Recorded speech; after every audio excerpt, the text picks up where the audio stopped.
স্বজনপ্রীতি ও অনিয়মের অভিযোগে সুনামগঞ্জের জামালগঞ্জে ক্ষতিগ্রস্ত কৃষকদের মানববন্ধন। সুনামগঞ্জ প্রতিনিধির পাঠানো প্রতিবেদনে দেখুন বিস্তারিত।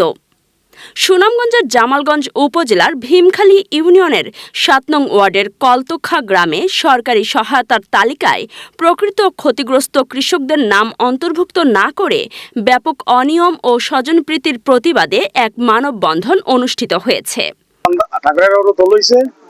আমার তালিকা দেওয়া হয়েছে, তালিকা দেওয়ার পর আমার এটা তালিকা থেকে বঞ্চিত করা হয়েছে, আমি নাম পাই নাই। ক্ষতিগ্রস্ত কৃষকদের যে অনুদান আসছে আমাদের ৭ নম্বর ওয়ার্ডে ভীমখালী ইউনিয়নের ৫ নম্বর তাদেরকে বাদ দিয়ে আমাদের ৭ নম্বর ওয়ার্ডের মেম্বার অধিকাংশ ক্ষতিগ্রস্ত কৃষকের বাদ দেওয়া তার পরিচিত আত্মীয় স্বজন এবং বিদেশ আছে, এরপরে একটা জমিন করে নাই তাদের নাম দেওয়া হয়েছে। এখন আমরা অর্থ এলাকাবাসীর পক্ষ থেকে আমরা এটাই দাবি যেটা সুষ্ঠু তদন্তের মাধ্যমে প্রকৃত ক্ষতিগ্রস্ত কৃষক যারা আছে তারাই যাতে এই অনুদানটা পায়। রবিবার বিকাল ৫টায় স্থানীয় কলতোখা বাজারে ক্ষতিগ্রস্ত কৃষক সমাজের ব্যানারে এই মানববন্ধনের আয়োজন করা হয়। মানববন্ধনে বক্তব্য রাখেন ক্ষতিগ্রস্ত কৃষক ইয়ার হোসেন, আশিক মিয়া, জামাল মিয়া, ইলিয়াস মিয়া, আব্দুল কালাম, আতাউর, শিফত আলী ও শফিকুল প্রমুখ। বক্তারা অত্যন্ত জোরালো ভাষায় অভিযোগ করে বলেন, ৭ নং ওয়ার্ডের মেম্বার সরকারি সহায়তার জন্য তৈরি করা ক্ষতিগ্রস্তের তালিকায় চরম স্বজনপ্রীতি ও অনিয়ম করা হয়েছে। যারা বন্যায় বা প্রাকৃতিক দুর্যোগে প্রকৃতপক্ষে ক্ষতিগ্রস্ত হয়েছেন তাদের নাম সম্পূর্ণ বাদ দেওয়া হয়েছে। বিরোধী মানুষের নাম আছে, বিরোধী না হইয়া এরার নাম হইলে আমরা নাম খাইয়া এরার নাম লাগাইছে। মেম্বারে আমরা নামগুলা মেম্বারে দেখা 3বার নিছে, বলছে তোমরা কৃষক যারা তোমরা নাম লাগাই নাম দিতে হইব। তখন আমরা 3বার দিছি নাম, এসে রাতের 10টা পর্যন্ত তারা টেকা আনছে, আমরা গেছি কইছে আমরা টেকা পাই তো তোমার নাম অথচ মেম্বার তার নিজের আত্মীয় স্বজন, সচ্ছল ব্যক্তি এবং অনুগত লোকদের নাম তালিকায় অন্তর্ভুক্ত করেছেন।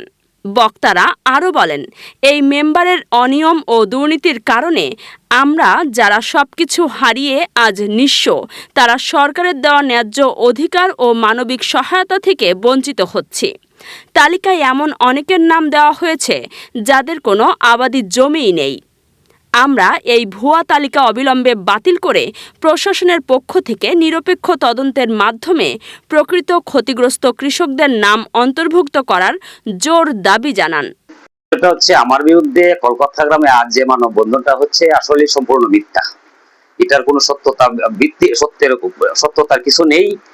আর কৃষকদের দুর্যোগের যে আমাদের এমপি মহোদয় কামরুল ভাই উনি যে ত্রাণ দিয়েছেন আমাদের ভীমখালী ইউনিয়নে 1500 দিয়েছেন।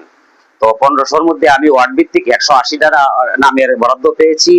ওইখান থেকে আমরা 180টা বরাদ্দ এমপি সাহেবের প্রতিনিধি সহ আমরা গ্রামের গণ্যমান্য ব্যক্তিবর্গদেরকে নিয়ে 180টা নাম তালিকা করেছি। করার পরে এই তালিকা পিআই অফিসে গেছে, আবার মন্ত্রণালয়ে গেছে, ওইখান থেকে আবার রিটার্ন আসছে যে 180টাও দেওয়ার মতো সুযোগ নাই।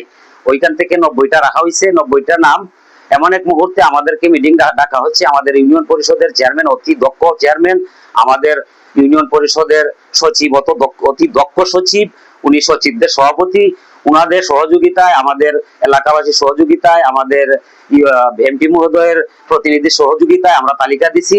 180টার মধ্যে 90টা বাতিল হয়েছে, 90টা তালিকা করেছি। আমি স্বচ্ছ এত নির্ভুলভাবে তালিকা দিয়েছি, এটা সম্পূর্ণ সত্যতা আছে আমার এটার।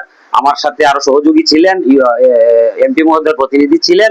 এটার মধ্যে আমি আমার জানা মতে কোনো ধরনের অস্বচ্ছ নাই, সব স্বচ্ছ তালিকা দিয়েছি। এতে যারাই বা আমার বিরুদ্ধে মানববন্ধন করেছেন এটার কোনো সত্যতা নাই।